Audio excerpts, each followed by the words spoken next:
Friends, భారతదేశ చరిత్రను ఒక్కసారి వెనక్కి తిరిగేసి చూస్తే మన దేశాన్ని ప్రపంచం మొత్తం బంగారు పక్షి అని పిలిచేది. సంపదకు, ముఖ్యంగా బంగారానికి మన దేశం పెట్టింది పేరు. కానీ కాలం మారింది.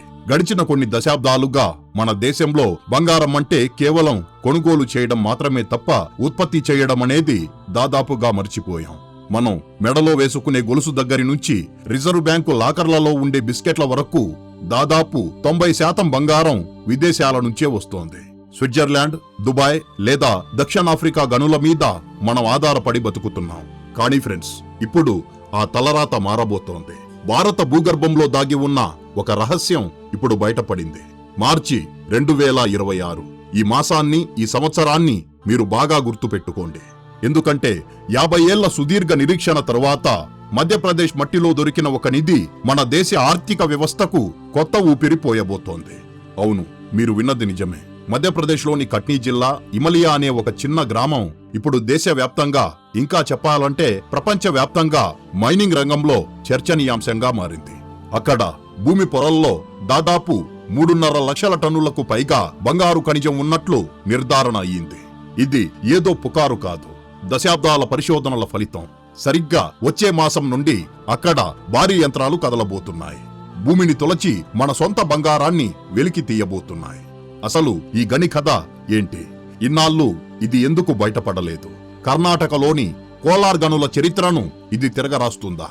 అన్నిటికంటే ముఖ్యంగా ఈ ఒక్క గని వల్ల మన జేబులోని రూపాయి విలువ ఎలా మారుతుంది? డాలర్ ఆధిపత్యానికి మనం ఎలా చెక్ పెట్టబోతున్నాం? ఈ విషయాలన్నింటినీ ఈరోజు మనం చాలా లోతుగా విశ్లేషించుకుందాం. కానీ ముందుకు వెళ్లబోయే ముందు దయచేసి ఈ వీడియోను లైక్ చేయండి. అలాగే మన ఛానల్ను సబ్స్క్రైబ్ చేసుకోండి. ఎందుకంటే ఇది మీకు కేవలం ఒక సెకను పనే, కానీ మాకు మాత్రం ఇది ఎంతో పెద్ద సహాయం అవుతుంది. శ్రీ రాఘవేంద్ర జ్యోతిషాలయం శ్రీ ఎంకే శాస్త్రి గారు ప్రముఖ జ్యోతిష్యులు. స్త్రీ పురుష వశీకరణం 100% గ్యారంటీ. భర్తను పరస్త్రీ వ్యామోహం నుండి విడిపించడానికి, భార్యను పరపురుష సహవాసం నుంచి విడిపించడానికి, మీరిష్టపడ్డవారు మీ నుంచి దూరమై ఉంటే స్త్రీ వశీకరణ, పురుష వశీకరణం, ప్రేమ సమస్య, ప్రేమ వివాహం, అత్తాకోడళ్ల సమస్యలు, భార్యాభర్తల కలహాలు, లైంగిక సమస్య, సంతాన సమస్య, ఇంకా మీకెటువంటి సమస్యలున్నా దైవ శక్తి పూజలు చేసి పరిహారం చేయగలరు. ఈ రోజే సంప్రదించండి.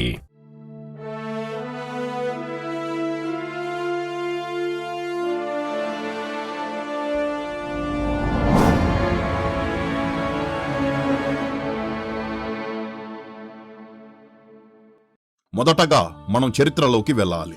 ఇమలియాలో బంగారం ఉందనే విషయం ఈ రోజు తెలిసింది కాదు. జియోలాజికల్ సర్వే ఆఫ్ ఇండియా అంటే జిఎస్ఐ దాదాపు 5 దశాబ్దాల క్రితమే ఈ ప్రాంతంలో ఖనిజ నిల్వలు ఉన్నట్లు గుర్తించింది. కానీ మైనింగ్ అనేది అంత సులభమైన విషయం కాదు. అక్కడ ఉన్నది నిజంగా బంగారమేనా? ఉంటే అది ఎంత పరిమాణంలో ఉంది? దాన్ని వెలికి తీయడానికి అయ్యే ఖర్చెంత? లాభం ఎంత? ఇలాంటి లెక్కలన్నీ తేల్చడానికి ఇన్నాళ్ళు పట్టింది. ఎట్టకేలకు అన్ని అనుమతులు పూర్తయి వేలం పాటలు ముగిశాయి. ముంబైకి చెందిన ఒక ప్రముఖ సంస్థ దాదాపు 121 కోట్లకు ఈ గని తవ్వకాల హక్కులను దక్కించుకుంది. ఏకంగా 50 ఏళ్ల పాటు ఇక్కడ మైనింగ్ చేయడానికి ప్రభుత్వం లీజును మంజూరు చేసింది. అంటే వచ్చే 5 దశాబ్దాల పాటు ఇక్కడి నుంచి బంగారం వెలికితీత కొనసాగుతూనే ఉంటుంది. ఇక్కడ మనం గమనించాల్సిన ఒక ముఖ్యమైన విషయం ఉంది. వార్తల్లో మనం 3,50,000 టన్నుల బంగారం అని చూసి ఉంటాం. కానీ టెక్నికల్ గా అది బంగారం కాదు, బంగారు ఖనిజం. అంటే మట్టి, రాయి, ఇతర లోహాలతో కలిసి ఉన్న మిశ్రమం.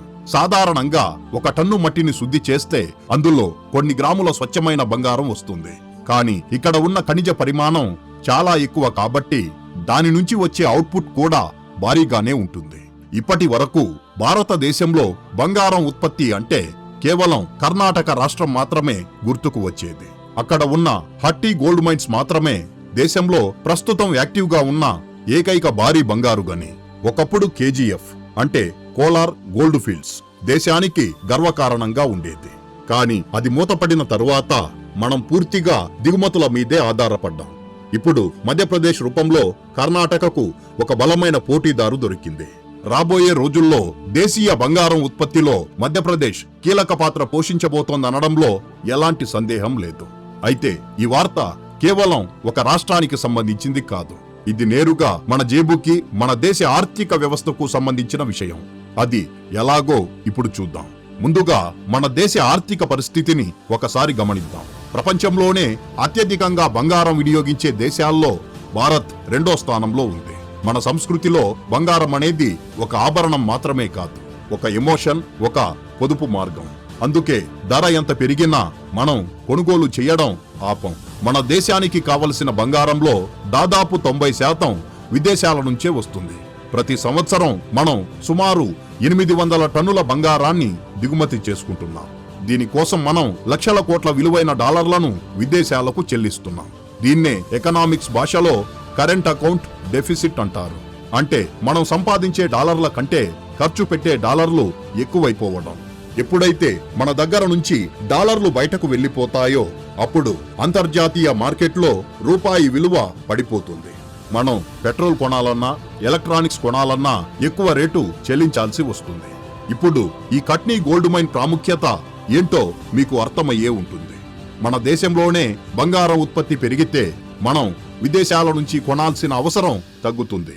ఉదాహరణకు మనం దిగుమతి చేసుకునే మొత్తంలో ఒక 5% లేదా 10% ఇక్కడే ఉత్పత్తి చేసినా అది మనకు వేల కోట్ల డాలర్లను ఆదా చేస్తుంది. ఆ డబ్బును మనం మన దేశంలో మౌలిక సదుపాయాల కోసం, రోడ్ల కోసం, హాస్పిటల్స్ కోసం వాడుకోవచ్చు. అంతేకాదు రూపాయి విలువ కూడా బలపడుతుంది. రూపాయి బలపడితే పెట్రోల్ ధరలు తగ్గుతాయి, నిత్యావసరాల ధరలు అదుపులో ఉంటాయి. అంటే మధ్యప్రదేశ్లోని ఒక మారుమూల గ్రామంలో జరిగే మైనింగ్ పరోక్షంగా సామాన్యుడి జీవితం మీద ఇంత ప్రభావాన్ని చూపిస్తుందన్నమాట.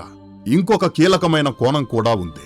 అదే వ్యూహాత్మక స్వయం ప్రతిపత్తి, అంటే ఇంగ్లీష్లో స్ట్రాటజిక్ అటానమీ అంటారు.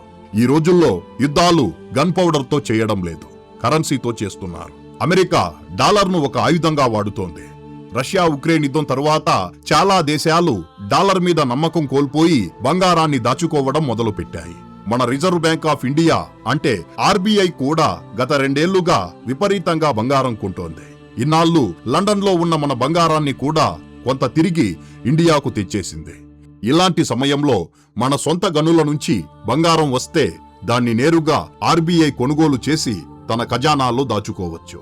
దీనివల్ల డాలర్తో సంబంధం లేకుండా మన దేశ ఆస్తులు పెరుగుతాయి. రేపు పొద్దున ఏదైనా ఆర్థిక సంక్షోభం వచ్చినా మన దగ్గర ఉన్న ఈ బంగారం మనల్ని కాపాడుతుంది. అయితే ఈ గనిలో దొరికింది కేవలం బంగారం మాత్రమేనా? కాదు, ఇక్కడే మరో జాక్పాట్ కూడా తగిలింది.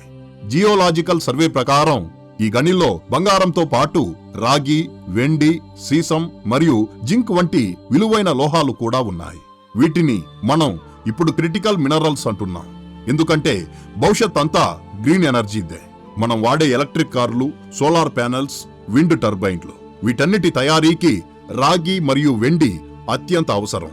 ప్రస్తుతం వీటి కోసం మనం చైనా మీద ఎక్కువగా ఆధారపడుతున్నాం. చైనా నుంచి దిగుమతులు తగ్గించాలంటే మనకు సొంత వనరులు ఉండాలి. ఇప్పుడు కట్నీలో దొరికిన ఈ రాగి మరియు వెండి నిల్వలు మన పారిశ్రామిక రంగానికి ఒక పెద్ద వరంగా మారబోతున్నాయి. దీనివల్ల అక్కడ స్థానికంగా ఎన్నో పరిశ్రమలు వచ్చే అవకాశం ఉంది. కట్నీ జిల్లా ముఖ చిత్రమే మారిపోతుంది. వేలాది మందికి ఉద్యోగ అవకాశాలు లభిస్తాయి. మార్చి 2026లో మొదలవుతున్న ఈ ప్రాజెక్టు కేవలం మైనింగ్ మాత్రమే కాదు, ఒక కొత్త ఆరంభం. ఇది విజయవంతమైతే దేశంలోని ఇతర రాష్ట్రాల్లో అంటే బీహార్, జార్ఖండ్, రాజస్థాన్లలో కూడా ఇలాంటి అన్వేషణలు ముమ్మరమవుతాయి. ప్రభుత్వం కూడా మైనింగ్ చట్టాల్లో మార్పులు చేసి ఇలాంటి ప్రాజెక్టులను ప్రోత్సహిస్తుంది. లక్ష్యం ఒక్కటే, ఆత్మనిర్భర్ భారత్. మనం తినే తిండి దగ్గర నుంచి వాడే బంగారం వరకు వేరే దేశాల మీద ఆధారపడకూడదనే సంకల్పం ఇందులో కనిపిస్తోంది. మొత్తానికి ఇన్నాళ్ళు మనం విన్నాం, చదివాం, కానీ ఇప్పుడు చూడబోతున్నాం. మన మట్టిలో పుట్టిన బంగారం మన దేశానికి రక్షణ కవచంగా మారబోతోంది. ఇది కేవలం ఒక వ్యాపారం కాదు, ఇది దేశ ఆర్థిక సార్వభౌమాధికారానికి సంబంధించిన విషయం. కర్ణాటక నుంచి మొదలైన ఈ ప్రస్థానం ఇప్పుడు మధ్యప్రదేశ్కు చేరింది. భవిష్యత్తులో ఇది మన దేశాన్ని మళ్లీ బంగారు పక్షి అని పిలిచిన రోజులకు తీసుకెళ్తుందని ఆశిద్దాం. ఫ్రెండ్స్, ఈ మధ్యప్రదేశ్ బంగారు గని గురించి మీరేమనుకుంటున్నారు? ఇది మన దేశ ఆర్థిక వ్యవస్థలో నిజంగా ఒక పెద్ద మార్పును తీసుకురాగలదా లేదా? మీ అభిప్రాయాన్ని దయచేసి కామెంట్ బాక్సులో తెలియజేయండి. ఈ వీడియో కిందే ఫ్రెండ్స్, ఈ వీడియో మీకు నచ్చినట్లయితే లైక్ చేయండి.